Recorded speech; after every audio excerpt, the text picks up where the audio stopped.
Selamat pagi dan selamat hari Sabat. Saya ucapkan kepada semua yang menyertai dalam perbaktian online Sabat ini.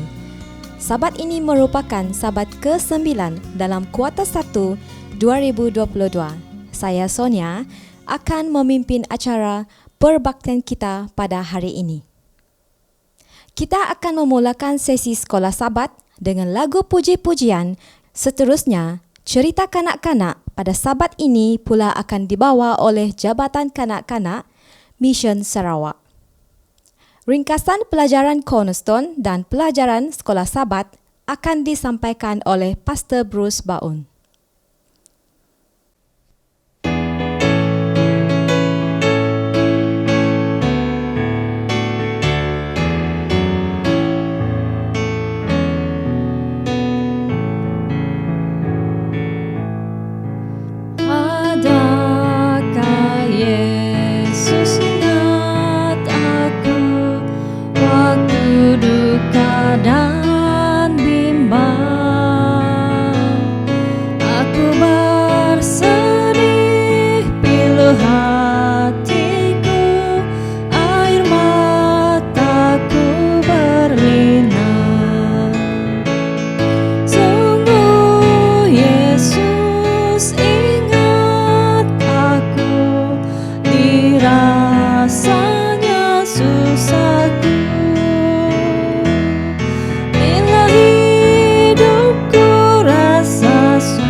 Selamat pagi dan selamat hari Sabat.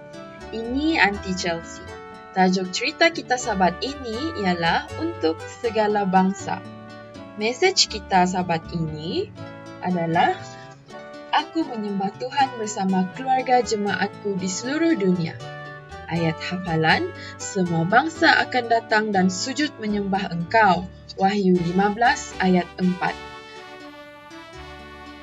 Pernahkah kamu mendapat kunjungan tetamu istimewa di gereja kamu? Mungkin seorang pengkhotbah atau penyanyi yang terkenal. Bangsa Israel menjemput seseorang yang sangat istimewa ke gereja baru mereka, Tuhan. Dia bahkan berjanji untuk tinggal di bait suci mereka. Mata Salomo berkaca-kaca, bangunan itu telah selesai. Semua perabot telah berada di tempat yang sepatutnya. Setiap perincian sudah selesai. Tibalah masanya mempersembahkan bait suci itu kepada Tuhan. Salomo memanggil para pemimpin dari setiap suku dan keluarga di Israel untuk datang ke Yerusalem. Bahagian pertama peresmian itu termasuklah membawa tabut ke rumahnya yang baru di dalam bait suci. Semua orang menyaksikan ketika para imam mengambil tabut dari kota Daud, yaitu Sion. Mereka membawanya dengan perlahan-lahan dan rasa hormat yang besar dan sukacita menuju ke bait suci.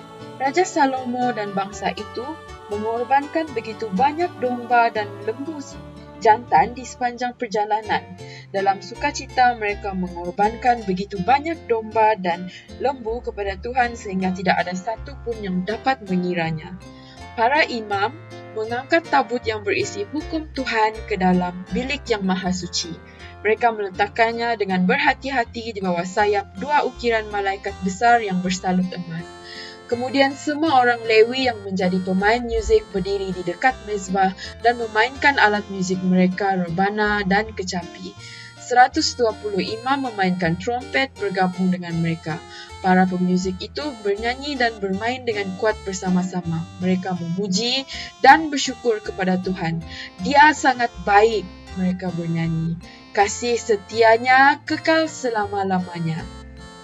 Pada saat itu, perkara yang paling menakjubkan terjadi. Sebuah awan besar memenuhi bait suci. Awan itu menampilkan kemuliaan hadirat Tuhan. Para imam tidak dapat meneruskan tugas mereka dan mereka harus meninggalkan bait suci kerana kemuliaan Tuhan. Salomo melihat awan itu dan hatinya dipenuhi dengan syukur. Bait suci itu selesai dan Tuhan telah masuk ke dalamnya. Dia berpaling dan memandang kepada seluruh bangsa Israel yang berdiri di hadapannya. Terpujilah Tuhan, Tuhan Israel, dia berseru. Salomo berlutut, dia mengangkat tangannya ke arah syurga di hadapan seluruh bangsa itu. Dia mulai berdoa, "Oh Tuhan, Tuhan Israel, tidak ada Tuhan seperti Engkau di seluruh langit dan bumi. Engkau menjaga perjanjian-perjanjian-Mu dan menunjukkan kasih-Mu yang tidak pernah gagal kepada semua orang yang menurut-Mu. Semoga Engkau menjaga bait suci ini siang dan malam. Semoga Engkau selalu mendengar doa-doa yang aku buat ke arah tempat ini. Jika umat-Mu pernah dikalahkan oleh musuh mereka kerana mereka berdosa terhadap-Mu dan jika mereka berpaling kepadamu dan berdoa kepadamu di sini di dalam bait suci ini, maka dengar dari syurga dan ampunilah dosa mereka. Ampunilah umat-Mu yang telah berdosa terhadap-Mu, kerana mereka adalah umat milik-Mu yang istimewa yang telah Engkau bawa keluar dari Mesir." Ketika Salomo selesai berdoa, dia berdiri dan menyeru semua pemberkatan ke atas seluruh bangsa Israel. Semoga Tuhan kita bersama kita sebagaimana Dia bersama dengan nenek moyang kita. Semoga Dia memberikan kita kerinduan untuk menuruti semua perintah-Nya. Semoga orang-orang di seluruh bumi mengetahui bahawa Tuhan adalah Tuhan. Kemudian raja itu dan semua anak-anak Israel mempersembahkan korban-korban kepada Tuhan. Salomo dan bangsa Israel merayakan bersama selama 14 hari. Tidak ada orang yang akan melupakannya. Mereka akan menceritakannya berulang-ulang dan akhirnya seseorang mahu menulis cerita itu sehingga orang dapat membaca. Selamat pagi dan selamat hari Sabat. Bertemu sekali lagi untuk ringkasan Konutun Remaja. Itu pelajaran kita yang ke-9 yang bertajuk Pusat Misi.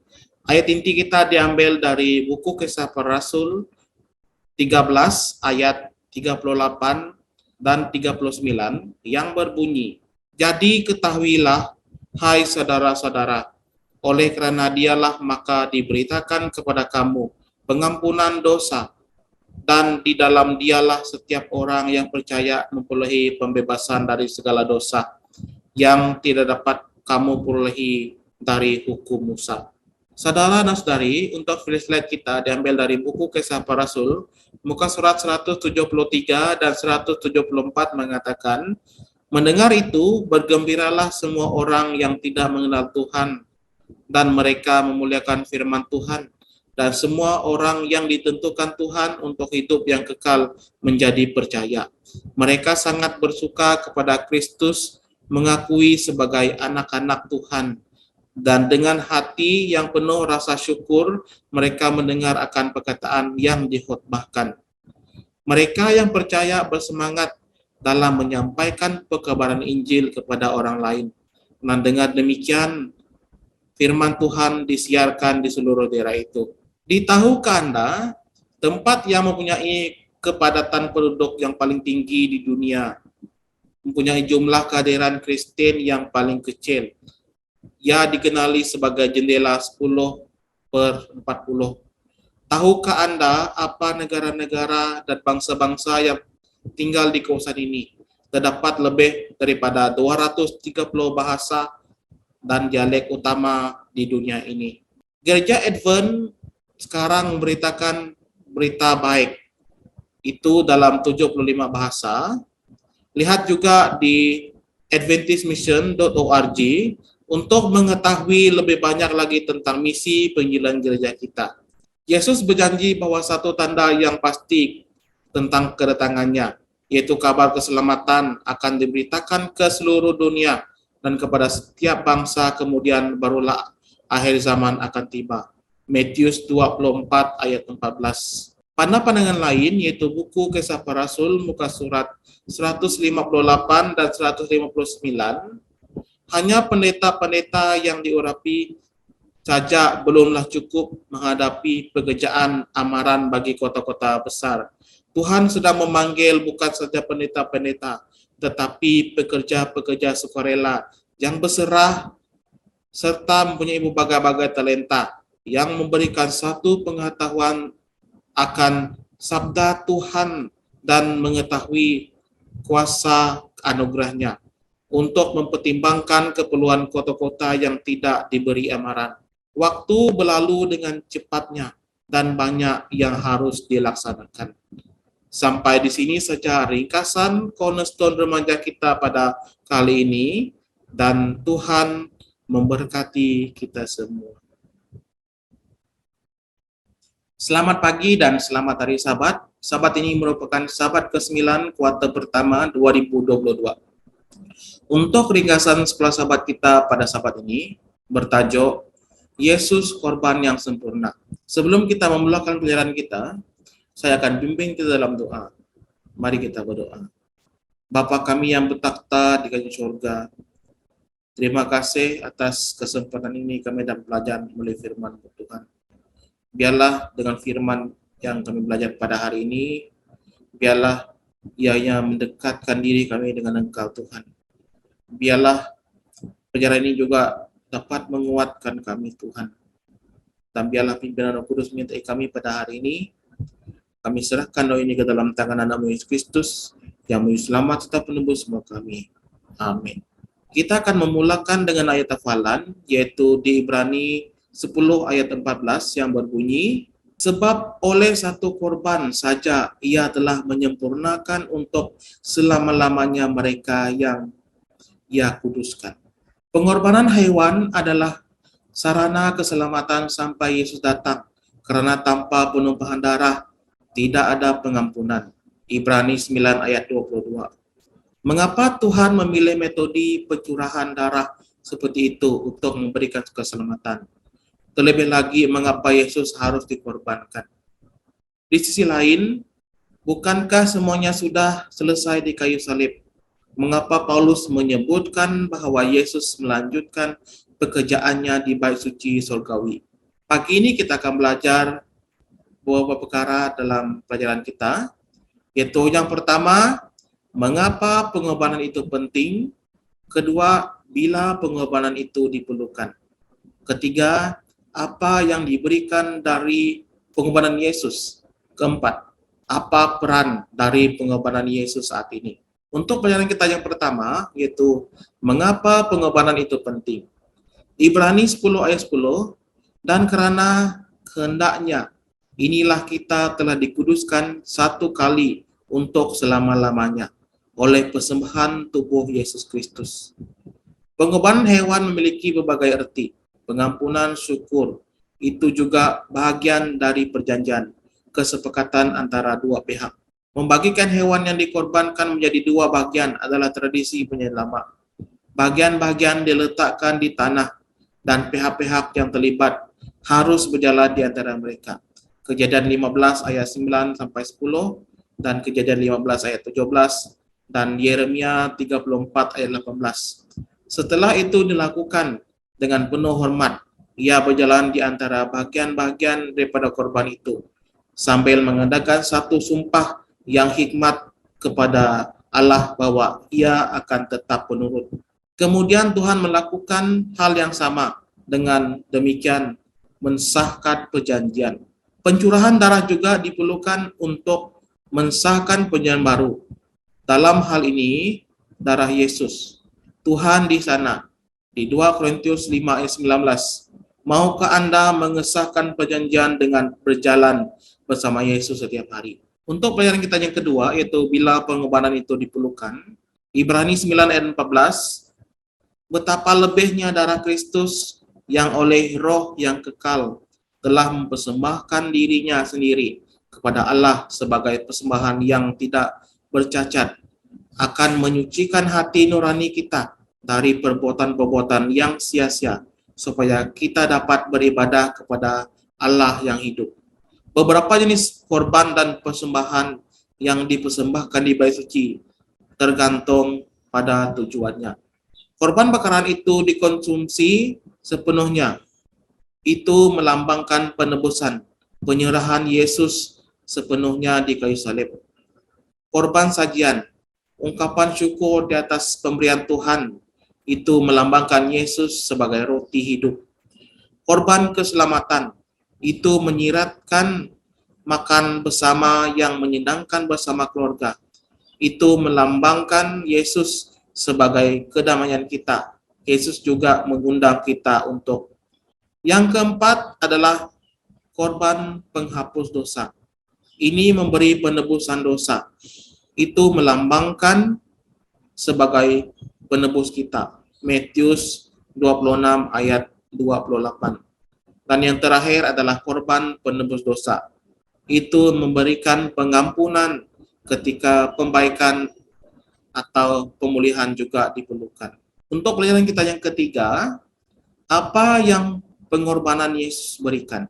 Ibrani 7 ayat 27, yang tidak seperti imam-imam besar lain, yang setiap hari harus mempersembahkan korban untuk dosanya sendiri, dan sesudah itu barulah untuk dosa umatnya. Sebab hal itu telah dilakukannya satu kali untuk selama-lamanya, ketika ia mempersembahkan dirinya sendiri sebagai korban.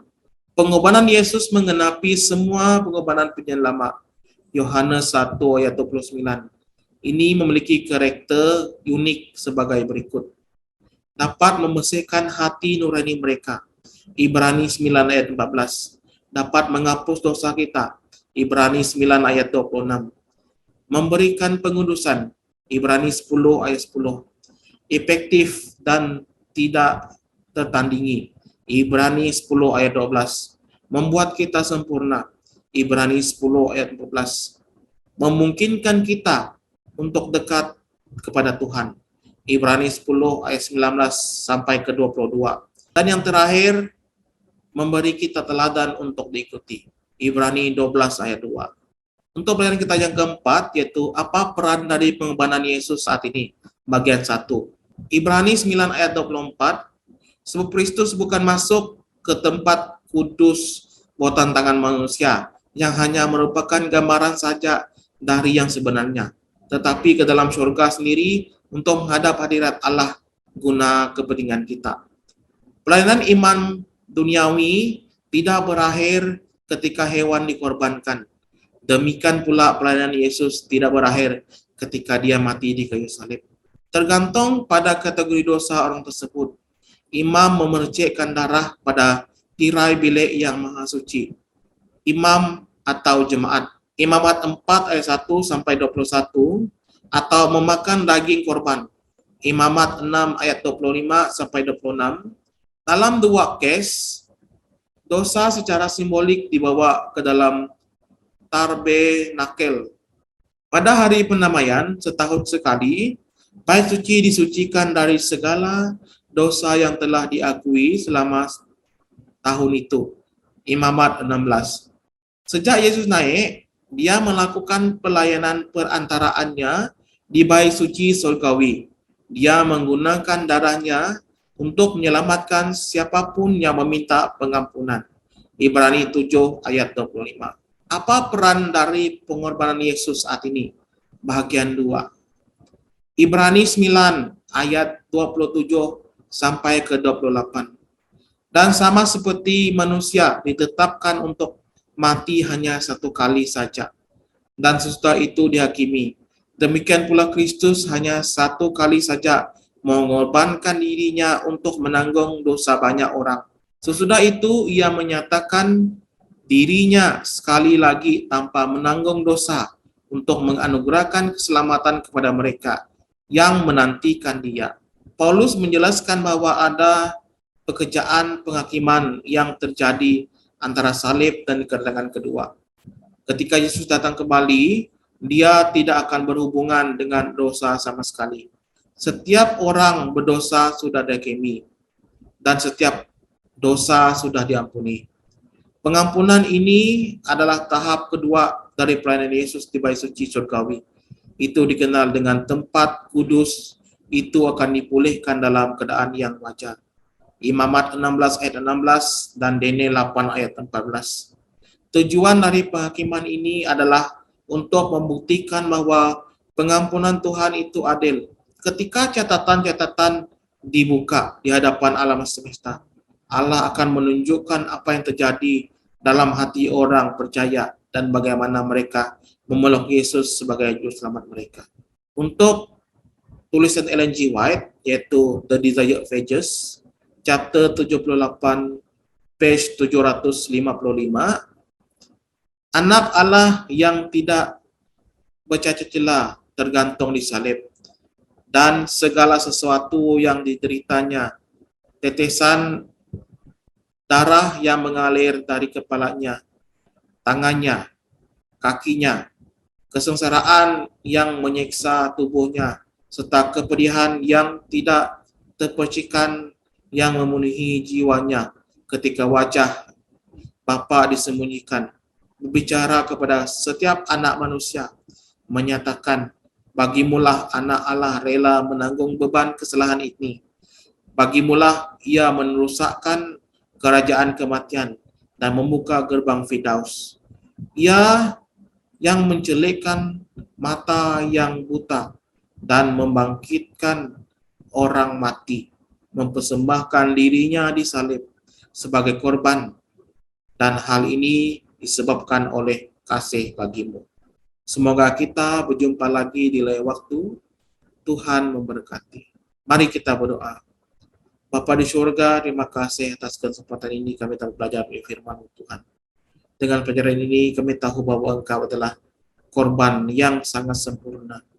Dan biarlah kami tahu bahwa Engkau adalah satu-satunya jalan untuk kami menuju keselamatan Tuhan. Biarlah kami juga didorong oleh firman-Mu ini Tuhan. Dan biarlah Engkau memberkati setiap kami yang mendengar pada hari ini. Kami serahkan doa ini ke dalam tangan nama Kristus yang selamat tetap menebus semua kami.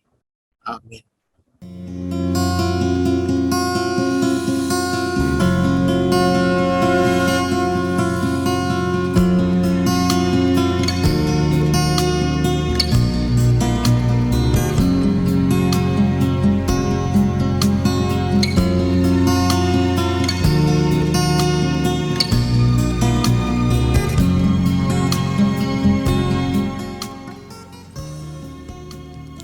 Selamat sahabat dan bertemu lagi dalam sesi perbaktian kedua.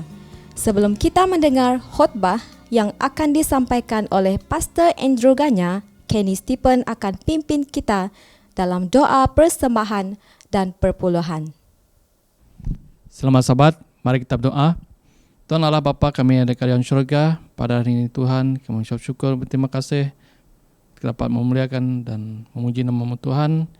Kau berkatilah persembahan dan persepuluhan kami ini. Moga ia dapat menjadi keberkatan serta kebaikan dalam kehidupan kami Tuhan. Ia juga dapat menjangkau jiwa-jiwa baru yang ingin diselamatkan Tuhan. Kau berkatilah, kau berikanlah kekuatan pada kami Tuhan.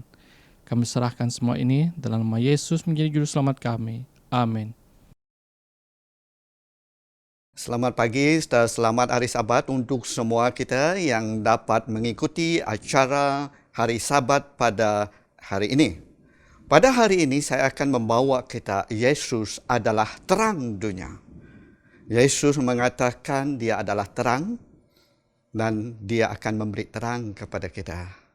Yohanes 8 ayat 12 memberitahu kita, Yesus berkata, saya adalah terang bagi dunia.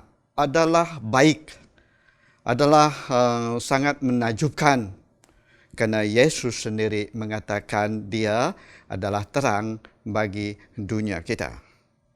Kalau kita melihat di sekeliling kita, di waktu malam kita melihat banyak cahaya dan terang di merata tempat. Jadi kalau kita melihat naik ke atas, kita akan melihat bintang-bintang dan banyak cahaya yang berkelipan di atas. Jadi banyak orang mengatakan planet-planet lain juga mengeluarkan cahaya dan terang seperti Mercury, Venus, jadi Mars, Jupiter, Saturn dan Neptune. Semua ini planet-planet ini telah diberitahu dan diberi namanya. Dan mereka juga ada memberitahu kita dia ada cahaya. Jadi kalau kita melihat ke atas, kita melihat banyak terang-terang yang bercahaya di atas seperti bintang-bintang. Bolehkah kita mengenal bintang itu? Bolehkah kita menghitung bintang-bintang yang ada di atas sana? Kalau kita melihat, tidak semua kita dapat menghitung dan tidak semua kita dapat mengenal bintang-bintang di atas sana. Ambil masa kita fikirkan mengenai matahari. Kadang-kadang kita lupa kita kerana ia tetap berada di atas sana. Bintang yang kita lihat jarak 95 milion batu jauhnya dan 864,000 batu jarak satu sama lain. Dan kita lihat dunia ini, 1 milion dunia dalamnya matahari sangatlah panas. Dari banyak-banyak planet, dari banyak-banyak bintang yang mengeluarkan cahaya, hanya matahari yang sangat panas. Kepanasan matahari sangatlah terlalu panas. 38 juta degree Fahrenheit, sangatlah begitu panas. Tanpa cahaya matahari, kehidupan sangat sukar. Kalau kita semua yang hidup akan mati kalau tidak ada cahaya matahari. Bayangkan beberapa tahun yang lepas, beberapa tahun kita melihat jerbu meliputi dunia kita, meliputi planet kita, 6 sampai 7 bulan. Kalau kita melihat daun-daun pun yang hijau dan akan bertukar kuning. Jadi kerana tidak cukup cahaya. Cahaya asli sangat berguna bagi dunia ini.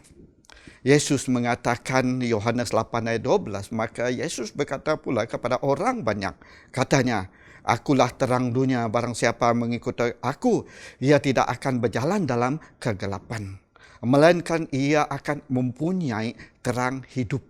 Yesus memberitahu kepada kita, sekiranya kita mengikuti dia, bukan kita mempunyai terang saja, tetapi kita mempunyai terang hidup yang diberikan Yesus kepada kita. Kita diberi Tuhan Yesus terang hidup. Berarti kita juga memperolehi terang itu daripada Yesus, kerana kita berjalan mengikutinya.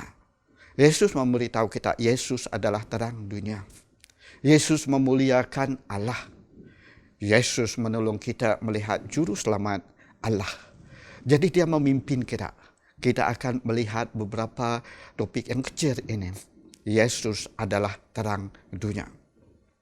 Yesus memberitahu kita, dialah terang dunia kita. Saya adalah terang dunia. Sesiapa mengikut aku tidak akan berjalan dalam kegelapan, tetapi mempunyai hidup. Alangkah baiknya kita mendapati sekiranya Yesus memberitahu kita, dia adalah terang dunia, dan sekiranya kita berjalan dalam terang, kita mempunyai kehidupan. Langkah beberapa orang merikutkan, iaitu mencatatkan Luke dengan Matthew memberitahu kita keperluan terang dan cahaya dalam diri kita, dalam hidup kita. Sebelum Yesus lahir, John the Baptist dipenuhi dengan Roh Kudus. Dia terang, dia menyediakan. Zakaria adalah iman dan dia bernubuat mengenai Yesus adalah Mesias, dan Yohanes juga adalah sebagai perintis, dan Yohanes dipenuhi dengan Roh Kudus. Berarti dia menyediakan sesuatu yang dapat orang lihat, yaitu terang Yesus dalam kehidupannya. Zakaria, Lukas bagi 7 ayat 76 dan 79 memberitahu, dan aku, hai anak-anakku, aku disebut Nabi Allah yang Maha Tinggi, kerana engkau akan berjalan mendahului Tuhan untuk mempersiapkan jalan baginya. Jadi Zakaria memberitahu kepada anak, dia katakan engkau akan berjalan mendahului Tuhan untuk mempersiapkan jalannya. Berarti dia mengabarkan perkabaran terang ini kepada orang dan menyediakan jalan untuk memberikan kepada umatnya pengertian akan keselamatan yang berdasarkan pengampunan dosa-dosa mereka. Apa yang dibawa ini adalah memberikan kepada umatnya pengertian. Kita diberi pengertian akan keselamatan yang berasas pengampunan dosa-dosa kita oleh rahmat dan belas kasihan dari Allah kita, dengan makna ia akan melawat kita surga pagi dari tempat yang tinggi. Kalau kita melihat Yesus sendiri dengan kasih Allah, kurnia Allah, dia melawat kita. Dia pergi dari surga dan pergi untuk melawat kita, untuk menyinari mereka yang diam dalam kegelapan dan dalam naungan maut, untuk mengarahkan kaki kita kepada jalan damai sejahtera. Alangkah baiknya kita sekiranya kita menyinari cahaya itu, kerana Yesus menyinari kehidupan kita dan dia membawa kita dan mengarahkan kaki kita kepada jalan kedamaian. Banyak orang dewasa merasa berpeluang untuk pergi ke tempat di mana Yesus hidup di dalam dunia ini. Mereka ingin berjalan di mana Yesus berjalan. Mereka ingin melihat tasik dan danau di mana Yesus mengajar orang. Banyak orang merasa bangga dirinya. Banyak orang merasa mereka bergembira. Mereka pergi ke tempat di mana Yesus beristirahat. Jadi, tidak perlu kita pergi ke Nazaret atau ke Kapernaum atau ke Betani untuk berjalan di mana Yesus, di mana tempat dia berjalan dahulu. Apa yang kita perlukan? Kita boleh ikut jejak kaki Yesus, dekat dengan kaki ataupun katil orang yang sakit, di rumah orang yang miskin, di jalan yang sibuk, di mana orang yang memerlukan pertolongan. Yesus berkatakan sekiranya kita melawat mereka, Yesus kata, kamu telah melawat saya. Kasih Yesus dapat dipanturkan daripada kehidupan umatnya, di mana orang melanggar hukum dapat dibawa ke pangkuan Yesus. Apa yang kita lakukan, kita boleh membawa, kita boleh panturkan kasih Yesus itu dan membawa orang ke pangkuan Yesus. Melembutkan hati orang yang keras, yang menjadi lembut akan menjadi menerima Yesus. Yang keras menjadi lembut untuk menerima kasih kurnia Tuhan Yesus. Alangkah baiknya kita sebagai pembawa terang Yesus ini kepada orang lain. Di dalam Yesaya memberitahu kita, Yesaya 52 ayat 2. Kebaskan debu daripadamu, bangunlah hai Jerusalem yang tertawan. Yesus firman Tuhan membawa kita supaya kita bangun dan supaya kita membawa orang. Betapa indahnya kelihatan dari puncak bukit-bukit kedatangan pembawa berita yang mengabarkan berita damai, yang membawa kabar baik, yang mengabarkan berita selamat dan berkata kepada Sion, Allahmu itulah Raja kita. Langkah baiknya kita sebagai pembawa terang ini dan mengabarkan perkabaran yang baik, iaitu kita mengangkat orang, kita menunjukkan tangan yang kudus di depan mata semua bangsa, maka segala ujung bumi melihat keselamatan yang datangnya daripada Tuhan Allah kita. Kita pembawa terang yang Tuhan Yesus telah berikan. Kedua, Yesus memuliakan Allah. Yesus fokus kepada kebenaran kepada kita. Bila mana dia bercakap dengan Nikodemus malam itu, Yohanes 3 ayat 16 dan 12 memberitahu, kerana begitu besar kasih Allah kepada akan dunia ini, sehingga ia telah mengurniakan anaknya yang tunggal, supaya setiap orang yang mempercayai kepadanya tidak akan binasa, melainkan beroleh hidup yang kekal. Sebab Allah mengutuskan anaknya ke dalam dunia bukan untuk menghakimi dunia, melainkan untuk menyelamatkan dia. Kita disuruh Tuhan Allah membawa kabar baik ini adalah untuk menyelamatkan, untuk membawa orang kepada kepangkuan Tuhan Yesus. Barang siapa percaya kepadanya, ia tidak akan dihukum. Barang siapa tidak percaya, yang berada di bawah hukuman, sebab ia tidak percaya di mana anak tunggal Allah itu. Dan inilah hukumnya, terang telah datang ke dalam dunia ini, tetapi manusia lebih menyukai kegelapan daripada terang, segala perbuatan-perbuatan mereka yang jahat. Alangkah baiknya kita membawa terang ini, memberi perkabaran di mana perkabaran itu membawa jiwa mereka terangkat dan mereka akan damai sejahtera dalam kehidupan mereka. Kita adalah pembawa terang itu dan kita membawa keselamatan kepada orang lain. Sebab barang siapa berbuat jahat, membenci terang dan tidak datang kepada terang itu, supaya perbuatan-perbuatan yang jahat itu tidak nampak. Alangkah baiknya, alangkah tidak indahnya sekiranya kita membawa terang itu. Perbuatan-perbuatan yang jahat dapat kita terangkan, dapat kita lakukan, dapat kita bentangkan kepada mereka. Tetapi barang siapa melakukan yang benar, ia datang kepada terang itu supaya menjadi nyata bahawa perbuatan-perbuatannya dilakukan dalam Allah. Alangkah baiknya, alangkah indahnya barang siapa yang benar, ia datang kepada terang. Setiap kita ingin berdoa supaya kita melakukan kehendak Tuhan Allah, iaitu kita melakukan kebenaran, supaya perbuatan-perbuatan yang dilakukan, perbuatan Allah akan menjadi nyata. Yesus menolong kita melihat juru selamat Allah. Lukas 2 ayat 28 dan 32 memberitahu kita. Bila Lukas bagi 2 memberitahu kita, bila mana Joseph dan Mary membawa Yesus ke gereja pada waktu itu bagi penyerahan kepada Allah. Allah berjanji dengan seorang bernama Simon, seorang tua, dia tidak akan mati selagi sebelum melihat Mesias. Roh Kudus membawa Simon ke gereja pada masa itu. Simon seorang yang tua sudah. Tuhan Allah berjanji kepadanya, dia tidak akan mati selagi belum melihat Mesias yang telah dikirimkan. Dan ia menyuruh Simon menyuruh kepada Allah. Ia menyambut bila mana Yesus dibawa oleh bapa dan mak dia ke gereja. Ia menyambut, Simon menyambut anak itu dan menatangnya sambil memuji Allah. Dan dia beritahu kepada Tuhan Allah, sekarang Tuhan, biarkanlah hamba-hambamu ini pergi dalam damai sejahtera sesuai dengan firman-Mu. Sebab mataku telah melihat keselamatan yang daripadamu, yang telah Engkau sediakan di hadapan segala bangsa. Alangkah indahnya seorang tua bila mana dia melihat Yesus sebagai juru selamat.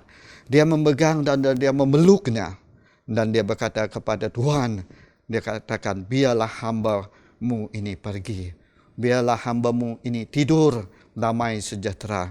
Sebab mataku telah melihat juru selamat tersedia untuk segala bangsa. Alangkah indahnya seorang yang tua menanti akan juru selamatnya. Dan dia telah melihatnya. 1 Yohanes 1 ayat 6. Betul. Jika kita katakan bahawa kita boleh persekutuan dengan dia, namun kita hidup dalam kegelapan, kita berdusta dan kita tidak melakukan kebenaran. Yohanes 1 Yohanes bagi 2 ayat 7 memberitahu kita, saudara-saudara yang kekasih, bukan perintah baru yang kuutuskan kepadamu, melainkan perintah lama yang telah ada padamu pada mulanya. Perintah lama itu ialah firman telah kamu dengarkan. Barang siapa berkata bahawa ia berada di dalam terang, tetapi ia membenci saudaranya, dia berada di dalam kegelapan sampai sekarang ini. Saudara yang kekasih, daripada firman-firman Allah ini, sekiranya kita ingin berada di dalam terang, kebencian itu harus dihindarkan, dan berilah peluang untuk memberi kasih Yesus. Kasih yang merindui orang lain, kasih yang merindu saudara, kasih yang merindu kawan-kawan kita, supaya kita berada di dalam terang yang Tuhan Yesuskan. Kita sangat memerlukan cahaya. Dari matahari, betapa pentingnya kita melihat cahaya daripada juru selamat yang bangkit daripada kematian. Kita menerangi hidup kita. Yesus, terang itu telah menerangi kehidupan kita. Bagaimana terang itu telah berada di dalam kehidupan kita. Bila mana kita telah dipancar oleh terang kebenaran itu. 1 Peter bagi 2 ayat 9 memberitahu kita, tetapi kamulah bangsa-bangsa yang terpilih, imamat yang rajani, bangsa yang kudus, umat kepunyaan Allah sendiri, supaya kamu memberitakan perbuatan-perbuatan yang besar dari Dia, yang telah memanggil kamu keluar dari kegelapan kepada terangnya yang ajaib. Saudara, di mana saja kamu berada, Tuhan Yesus telah memilih kita. Kamu adalah bangsa yang terpilih, imamat yang rajani, yang kudus, supaya kita boleh memberitakan perbuatan yang besar daripada Allah. Karena Dia telah memanggil kita keluar daripada kegelapan kepada terangnya yang ajaib. Saudara yang kekasihi, kita telah diberi terang itu, dan biarlah kita berjalan di dalam terang Tuhan Yesus di dalam kehidupan kita. Daripada terang itu kita boleh menyinari kasih Tuhan Yesus di mana saja kita berada, dengan kawan kita, dengan saudara kita, dengan umat Allah yang lain. Lebih lagi dengan kakak kita, dengan adik kita, dengan abang kita, dengan bapa kita, dengan saudara kita. Dan biarlah terang itu menyinari setiap kehidupan kita bila mana Tuhan itu, kasih Yesus berada di dalam hati kita. Supaya Tuhan memberkati kita pada hari Sabat ini, dan Tuhan berjanji Dia akan memberkati kita semua.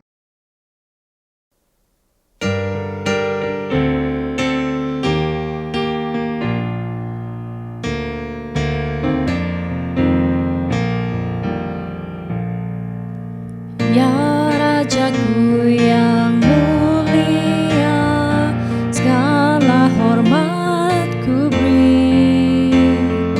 Ku ingat mahkota duri yang Engkau telah pakai. Aku ingat Getsemani, aku ingat deritamu.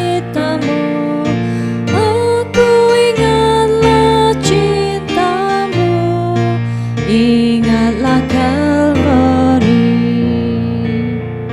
aku merasa berduka, Tuhan dalam kubur.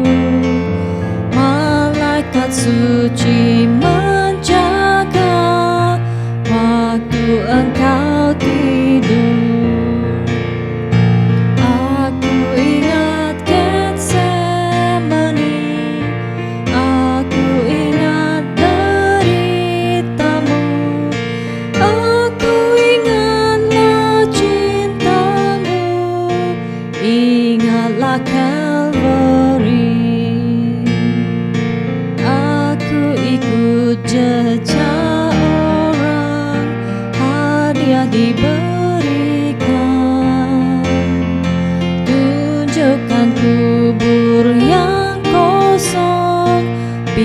memimpin ke Calvary. Aku ingat Getsemani, aku ingat deritamu, aku ingatlah cintamu, ingatlah Calvary. Aku memikul salibmu tiap hari terus.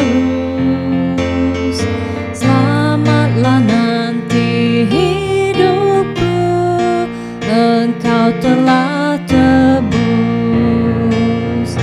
Aku ingat Getsemani, aku ingat deritamu, aku ingatlah cintamu, ingatlah Calvary.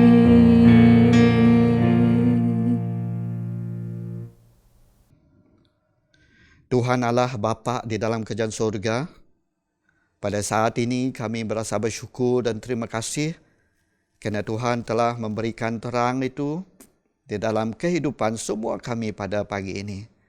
Bila mana kami mendengar, bila mana kami melihat terang itu, biarlah kami memanturkan terang itu kepada orang lain, kepada adik kami, kepada abang kami, kepada kakak kami, kepada ayah kami, kepada nenek kami, kepada emak kami. Supaya terang itu boleh membawa damai kepada semua orang lain yang berada di samping kami setiap hari. Berkatilah semua kami, berkatilah program yang telah kami langsungkan pada pagi ini. Kami berdoa dalam nama Tuhan Yesus yang menjadi juru selamat semua kami. Amin. Terima kasih kepada semua kita yang sudah mengikuti perbaktian online pada Sabat ini, dan semoga kita bertemu lagi pada hari Sabat seterusnya. Selamat hari Sabat. Tuhan memberkati kita semua.